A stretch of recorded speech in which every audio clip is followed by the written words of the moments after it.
Hello, my dear students. Welcome to CP Academics, where you are going to learn science in simple and easy way.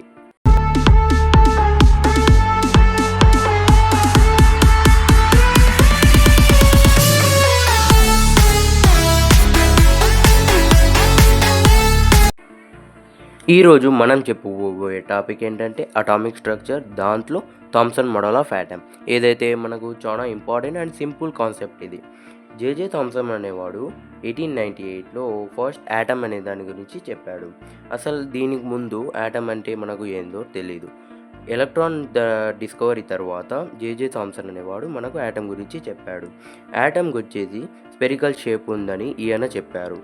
Spherical shape మరియు దాంట్లో positive charge ఏదైతే ఉంటుందో ఇది entirely అంటే atom మొత్తం వచ్చేసి positive charge ఉందని చెప్పారు. ఈ పాజిటివ్ ఛార్జ్లో అంటే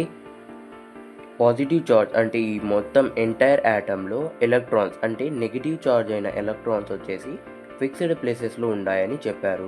ఫిక్స్డ్ ప్లేసెస్ అంటే ఇంకా అవి కదలవు అన్నమాట. ఈ మోడల్ని మనం థామ్సన్ మోడల్ ఆఫ్ ఆటమ్, దీనికి మరికొన్ని పేర్లు plum pudding model, rising pudding model, watermelon model అని కూడా అంటాము.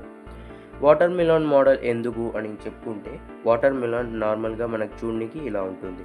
దీంట్లో లోపల కట్ చేస్తే ఎంటైర్లీ రెడ్ ఉంటుంది. దాంట్లో సీడ్స్ ఏదైతే ఉంటాయో బ్లాక్ కలర్లో ఉంటాయి. దీన్ని థామ్సన్ అనేవాడు ఎలా దీన్ని కంపేర్ చేశాడంటే, ఈ ఎలక్ట్రాన్స్ ఏవైతే ఉంటాయో ఎలక్ట్రాన్స్ పాజిటివ్ ఛార్జ్లో ఇవి సీడ్స్ అన్నమాట. వాటర్ మిలాన్లో ఈ పాజిటివ్ ఛార్జ్ ఏదైతే ఉంటుందో యాటమ్ లోపల ఇది ఈ రెడ్డిష్ ఫ్లూయిడ్ అన్నమాట వాటర్ మిలాన్. అందుకు దీనికి watermelon model of an atom అని కూడా చెప్పుకుంటాం. ఈ టాపిక్ని మేము చిన్నప్పుడు 6th క్లాస్లో మాకు వచ్చి ఉంటేనే, ఇప్పుడు 11th కూడా ఈ టాపిక్ ఉంటుంది. ఇంకా 8th క్లాస్లో కూడా టాపిక్ ఉన్నట్లుంది నాకైతే. అంటే మేము చదివేటప్పుడు ఉనింది, అంటే 8th క్లాస్లో అటామిక్ స్ట్రక్చర్ అనే లెసన్ మనకు ఉనింది. సో ఇది అన్నమాట Thomson model of atom, simple. దీనికి లిమిటేషన్స్ లేదా ఫెయిల్యూర్స్ చూసుకుంటే, ఈ మోడల్ ఆఫ్ ఆటమ్ వచ్చేసి ఆటమ్ యొక్క స్టెబిలిటీని చెప్పలేదు. అంటే ఆటంలో ఎన్ని ఎలక్ట్రాన్స్ ఉంటాయి, పాజిటివ్ ఛార్జ్ ఎక్కడ ఉంటుంది, న్యూక్లియస్, ఇవన్నీ థామ్సన్ మోడల్ ఆఫ్ ఆటమ్ తర్వాత అంటే రూథర్ఫోర్డ్ మోడల్ ఆఫ్ ఆటమ్ ఇంకా బోర్స్ మోడల్ ఆఫ్ ఆటమ్లో మనం చెప్పుకుంటాం. అంతవరకు ఈ థియరీ ఇలాగే ఉంది.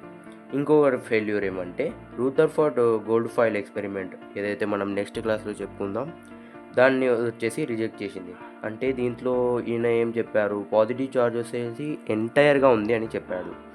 నార్మల్గా ఈ రూథర్ఫోర్డ్ గోల్డ్ ఫాయిల్ ఎక్స్పెరిమెంట్లో మనకు తెలిసిపోతుంది పాజిటివ్ ఛార్జ్ యాటమ్ ఎంటైర్గా లేదు. ఒక చిన్న అంటే అప్రాక్సిమేట్లీ 2000 పార్ట్స్ లేదా 20,000 పార్ట్స్లో 1 పార్ట్లోనే ఉంది. అందుకు ఇది ఇంకొక లిమిటేషన్ అని మనం చెప్పుకోవచ్చు. సో ఇది J J Thomson model of atom. So ఫైనల్గా ఫస్ట్ ఆటమ్ గురించి చెప్పింది అయితే Thomson model of atom. Next Rutherford, Bohr's next వీడియోస్లో మేము చెప్పుకుందాం దాని గురించి కూడా క్లారిటీగా అండ్ క్లియర్గా. ఇప్పటికైతే ఈరోజు topic Thomson model of atom completed. ఇంతే, సింపుల్. దీని గురించి ఇంకా ఎక్కువ ఏమైనా డౌట్స్ ఉంటే మీరు కామెంట్ చేయండి. ఇంకా మీకు బోర్స్ మోడల్ గురించి ఏమైనా తెలుసుంటే కామెంట్ చేయండి. ఒకవేళ మీకు ఈ వీడియో నచ్చినట్టయితే like, share, subscribe. Bye bye.